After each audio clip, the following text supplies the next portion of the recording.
I am Katy Dean. My passage comes from Dickens Bleak House, Chapter 9.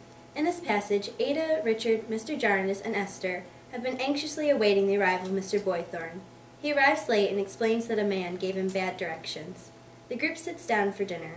Mr. Boythorn's bird is brought down, and he expresses how amazing the bird is, and that he has even left an annuity for it should he pass away first.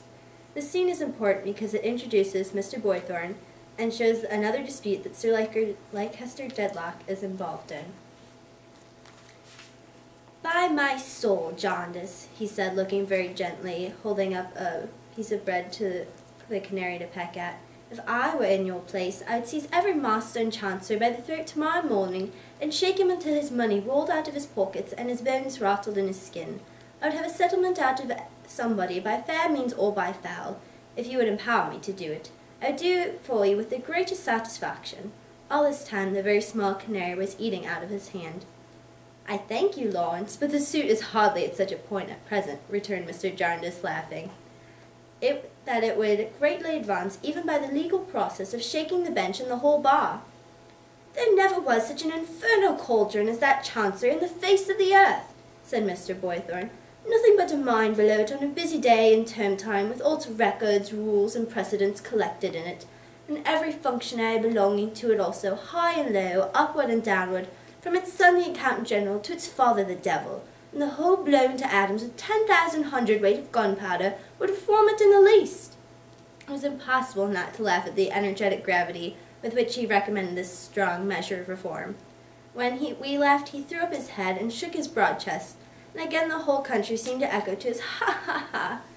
It had not the least effect in disturbing the bird, whose sense of security was complete, who hopped about the table, with its quick head now on this side and now on that, turning its bright sun eye on its master, as if he were no more than another bird. "But how do you and your neighbour get on about that disputed right-of-way?" said Mr. Jarndyce.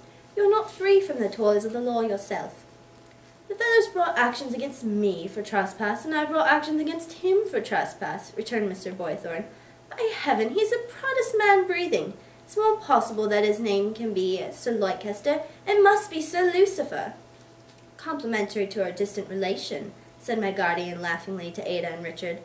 "I would beg Miss Clare's pardon, Mr. Carstaine's pardon," resumed our visitor, "if I were not reassured by seeing in the fair face of the lady and the smile of the gentleman that it is quite unnecessary, and that they keep their distant relation at a comfortable distance."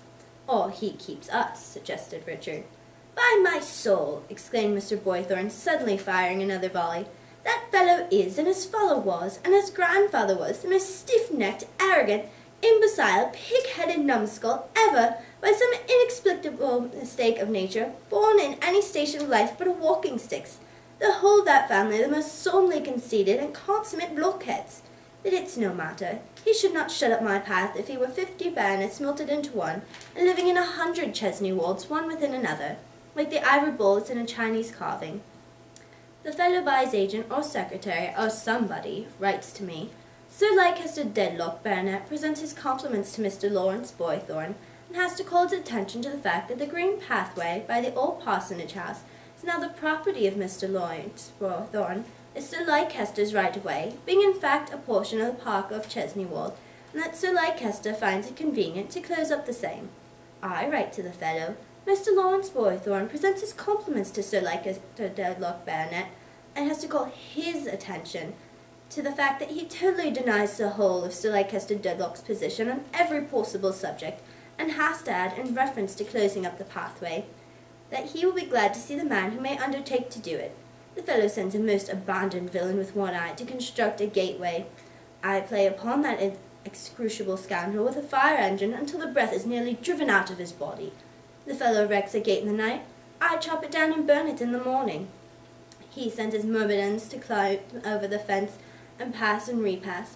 I catch them in humane man-traps, fire spit peas at their legs, play upon them with the engine, resolve to free mankind from the insupportable burden of the existence of those lurking ruffians. He brings actions for trespass, I bring actions for trespass.